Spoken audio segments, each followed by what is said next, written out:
네, 시편 22편은 그 일종의 탄원시. 그런데 이게 동시에 이거는 그 메시아의 그 이 역할을 나타내는 시기도 합니다.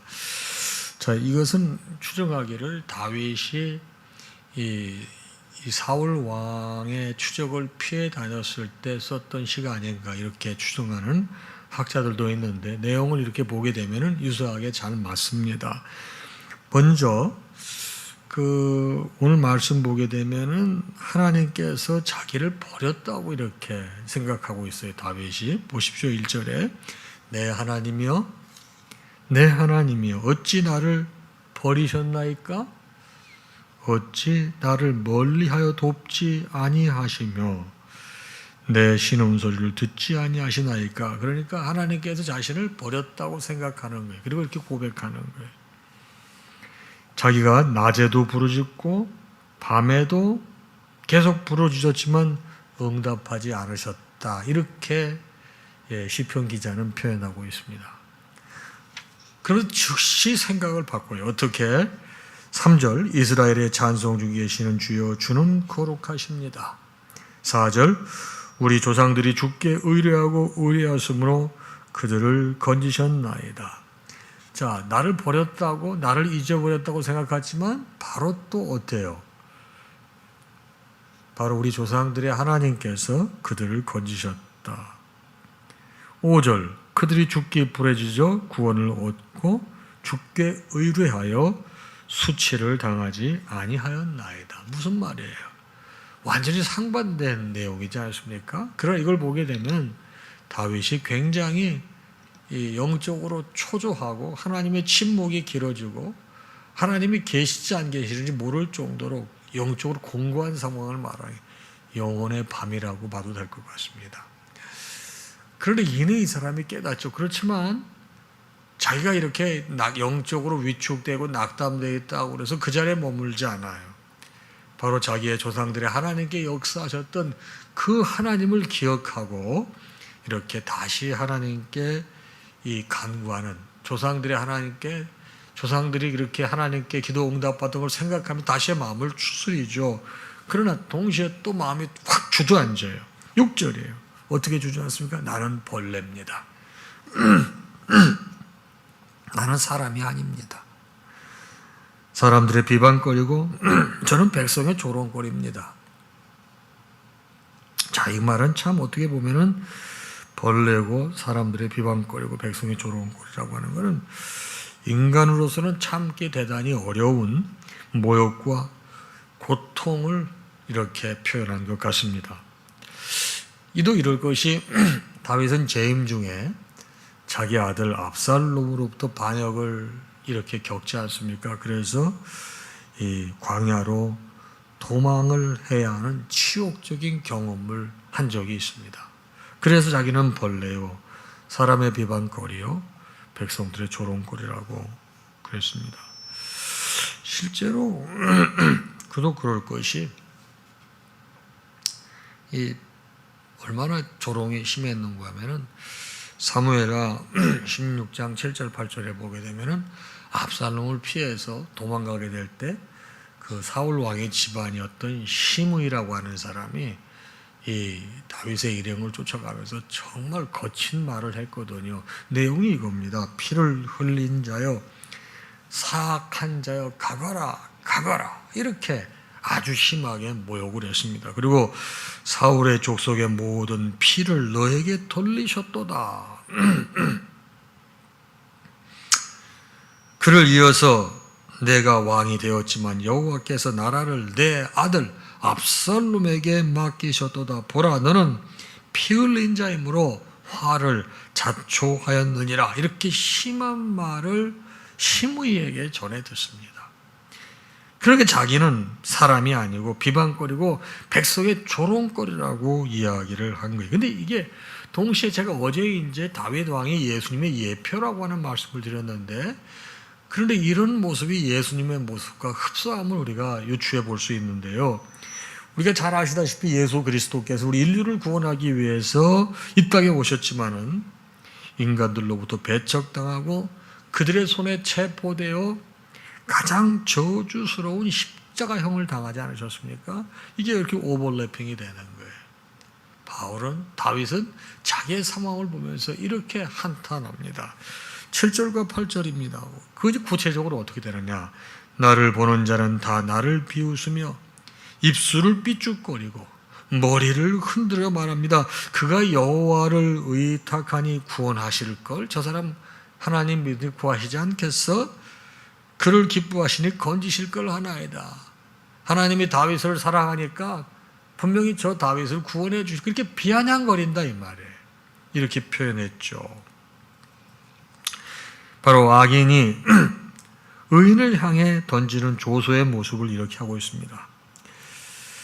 실제로 다윗은 압살롬을 피해 광야로 피나는 도중에 아까도 말씀드렸듯이 그 사울 왕의 집안의 이 가족이었던 시므이에게 유사한 성격의 멸시와 조롱을 받았다고 말씀을 드렸습니다.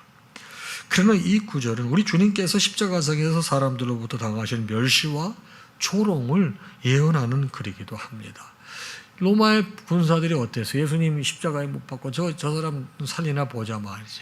막 그렇게 조롱하고 그러지 않았습니까? 이런 내용이에요. 그러니까 사람이 신앙생활하다 굉장히 낙심이 되고 그러게 되면요, 이렇게 자신이 이렇게 영적으로 비하가 되는 경우가 있어요. 오늘 아침에 다윗은 그것을 그렇게 표현하고 있습니다. 그래서 다윗의 믿음이 이렇게 내려갔다 올라갔다 내려갔다 올라갔다 합니다. 이 한 편의 시를 보더라도 이건 전체 시편 20편 전체가 아니에요. 시편 20편 좀 길거든요. 또 내일도 볼 텐데, 자, 하나님께서 왜 나를 버리셨습니까 했지만은 자기 조상들이 하나님께 기도 응답받고 생각하면서 또 일어섭니다. 벌레 같은 자기라고 또 낮추지만은 낮아지지만 또 어떡하죠? 오직 주께서 나를 모태에서부터 나오게 하시고 내 어머니의 젖을 먹을 때 의지하게 하셨나이다. 이건 뭐죠? 안전하게 만들어 주셨다. 이렇게 또 고백하고 있단 말이에요. 내가 날 때부터 주께 맡긴 바 되었고 모태에서 나올 때부터 주는 나의 하나님이 되셨습니다. 그러니까 나를 멀리하지 마세요. 환난이 가까우나 도울 자가 없지만 주님께서는 저를 도우실 것입니다. 저를 멀리하지 마세요. 자, 짧은 시편의 한 토막인데 어때요? 낙담됐다, 용기를 가졌다. 낙담됐다, 용기를 가졌다. 낙담됐다, 용기를 가졌다. 이런 모습이 나와 있지 않습니까? 이건 뭐를 말하는 거예요? 여러분, 우리도 신앙생활할 때 이렇게 믿음 생활할 때 이런 게 일반화되어 있다 이 말이에요. 신앙생활할 때 낙담이 됩니다. 그러나 주님 의지할 때 또 새 힘을 얻습니다. 그러나 또 삶의 현장에 나가서 이런 거 저런 거 겪게 되면 또 낙심이 됩니다. 그럴 때 또 주 앞에 나와 또 새 힘을 얻습니다. 또 나가서 이런 거 저런 거 또 만나고 겪게 되고 또 상처받게 되면 또 낙심됩니다. 또 아버지 앞에 나와 기도하고 말씀 받고 기도하면서 또 새 용기를 얻습니다. 또 일어섭니다. 이해가 되시죠? 계속 우리의 신앙생활이 이렇게 플럭추에이트 한다고 그러는 거예요. 오늘 아침 이 말씀은 여러분과 저에게 많은 걸 생각나게 해요. 우리의 믿음도 다윗의 믿음과 별반 차이 없구나. 그러나 중요한 건 뭐예요? 다윗이 완전히 자빠졌어요? 그렇지 않아요. 그럼에도 불구하고 결국은 하나님 찾아가지 않습니까? 저는 우리의 여정이 이래야 된다고 생각합니다. 하나님 한번 믿고 나면 신앙의 부침이 없이, 영적인 부침이 없이 한 번에 쭉 가면 좋겠지만은 그럴 수가 없어요. 우리는 유한한 인생이고 육의 몸을 가지고 있기에 또 이 정서를 가지고 있기에 상처받고 좌절하고 낙심하고 이런 게 일반화되어 있어요. 그럴 때마다 우리가 주님이 필요한 거거든요. 그래서 우리가 새벽 제단도 쌓고 예배를 사모하고 성전 중심의 삶을 사는 거예요. 자, 그럼 오늘 아침 이 말씀이 여러분과 저에게 어떤 깨달음을 줄 거예요? 벌써 하나님의 침묵이죠. 내 하나님이여, 내 하나님이여, 어찌 나를 버리셨습니까? 이게 하나님의 침묵이에요. 다윗이 사울 왕에게 추격을 받을 때 10년 동안 이렇게 도망자 신세를 했는데 하나님 계시지 않은 것 같아요. 그때 뭐를 경험해서 하나님 아무 말씀 안 하시고 하나님 안 계신 거 경험한 거예요. 침묵과 부재를 경험한 거예요.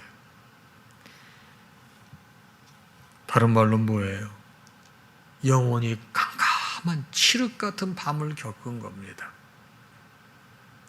하나님의 침묵과 부재, 영혼의 밤을 겪을 때 여러분과 제가 어떻게 해야 되겠습니까?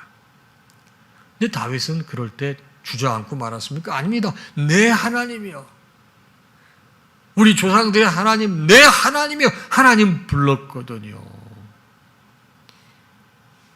하나님께서 나를 버리신 것 같고 내 기도에 전혀 응답하지 않으시는 하나님의 부재와 침묵, 영혼의 밤을 우리도 경험해 봤을 거예요. 그렇지 않습니까? 그럴 때 우리가 어떻게 해야 되겠어요? 이 영혼의 밤이 깊어지고 길어지면 길어질수록 우리가 거기에 주저앉아서는 안 되는 거죠. 바로 하나님은 그 자리에 계세요. 나의 삶은 어렵고 힘들지만 하나님은 그 자리에 계세요. 내 하나님이 계시고 내가 기도할 수 있는 대상이 있다는 것에 감사하시고 다시 나가야 되거든요. 여러분, 거기에 믿음의 성숙이 있는 거예요. 거기에 믿음의 성장이 있는 거예요. 그래서 계속 믿음이 올라갔다 내려갔다 올라갔다 내려갔다 했다고 제가 이 말씀을 설명하지 않습니까? 여러분, 우리가 신앙생활에 넘어져도 아주 자빠지면 안 돼요. 넘어질 수 있어요. 그러나 일어서면 돼요. 그때 내 하나님 부르고 일어서는 거예요. 자, 두 번째 가르침은 뭘까요? 벌레 같은 나라고 했습니다. 저는 충분히 이해가 됩니다. 여러분 보세요. 이 골리앗이라고 하는 사람 때문에 이스라엘은 완전 풍전등화의 위기에 있었습니다. 그때 아버지 심부름을 온 어린 다윗이 물맷돌을 가지고 골리앗을 무너뜨리고, 여러분 이 전쟁의 이 상황을 일거에 반전시키잖아요. 일등공신입니다.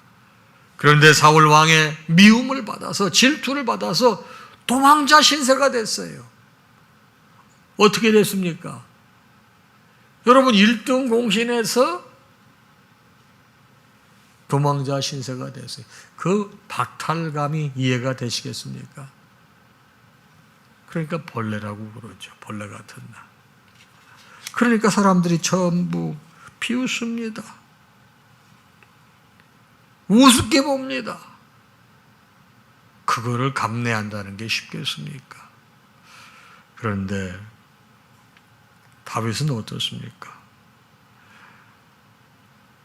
아무리 다윗이 여호와 하나님을 의지해도 지금 상황을 보게 되면 벌레같이 돼버렸잖아요. 이게 여러분과 저에게 무엇을 암시합니까? 우리도 신앙생활 잘하고 말씀대로 바로 살려고 이렇게 노력을 해도 벌레처럼 될 수 있어요.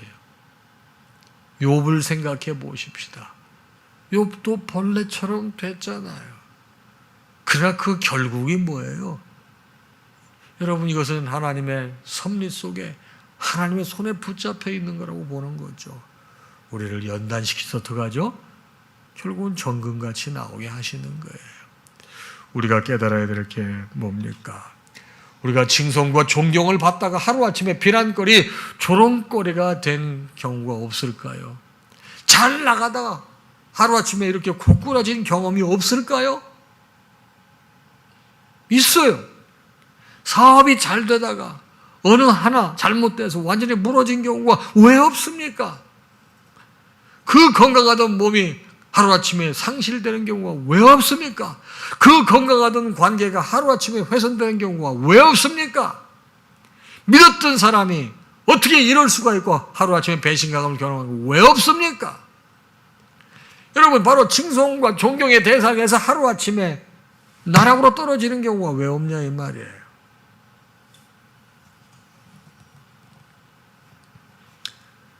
여러분, 그럴 때 우리가 어떻게 해야 돼요? 이 다윗은요, 그래도 낙심하지 않아요. 우리가 이럴 때 깊이 생각해야 될 게 바로 뭡니까? 우리 예수님 생각하는 거예요. 하나님의 아들로 이 땅에 오셨지만은 가장 처참한 십자가형을 받으셨어요. 말씀으로 병자를 고치셨어요.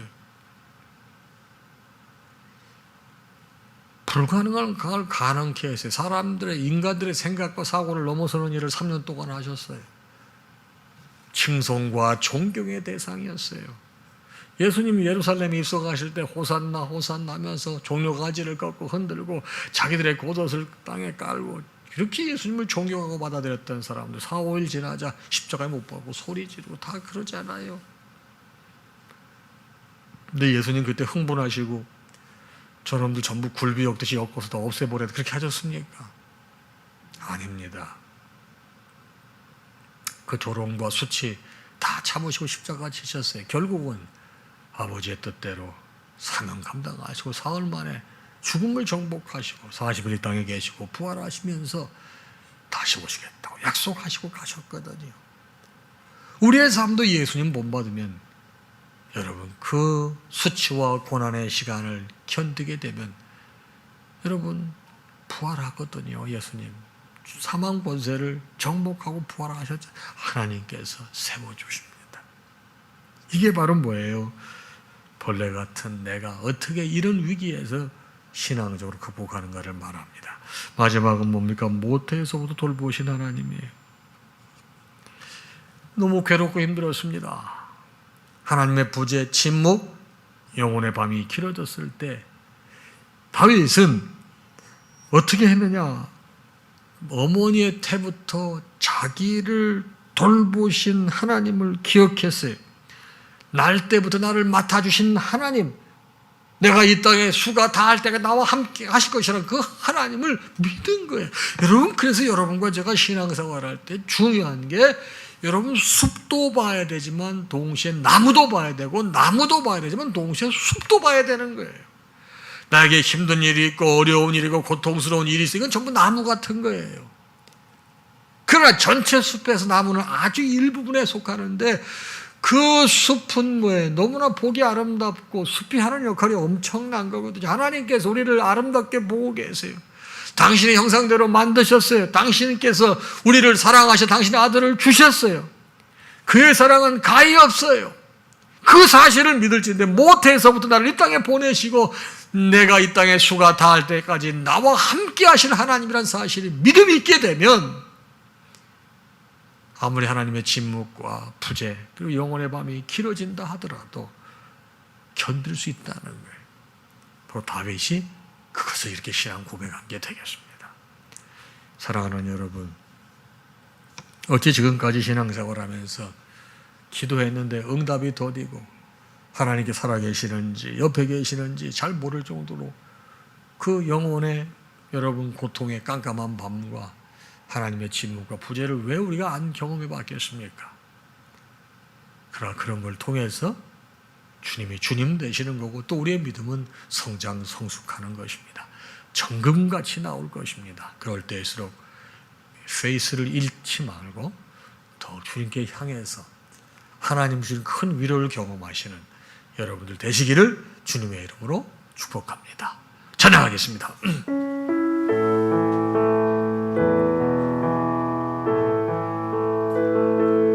모든 영광 하나님께 모든 영광 하나님께 모든 영광 하나님께 나는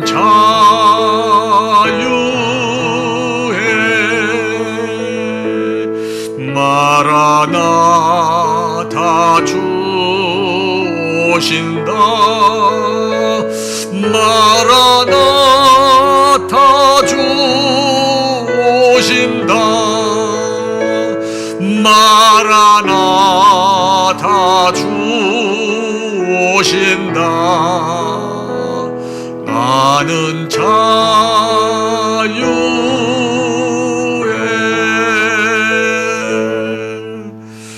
우리 주님 예수 그리스도의 크신 은혜와 하나님 아버지의 무한하신 사랑하심과 성령님의 감동, 감화, 교통, 역사, 충만하심이 이 아침에 주신 말씀을 받고 하루를 시작하는 사랑하는 당신의 모든 자녀와 그 가정 위에 이제로부터 영원토록 함께 있을지어다. 아멘.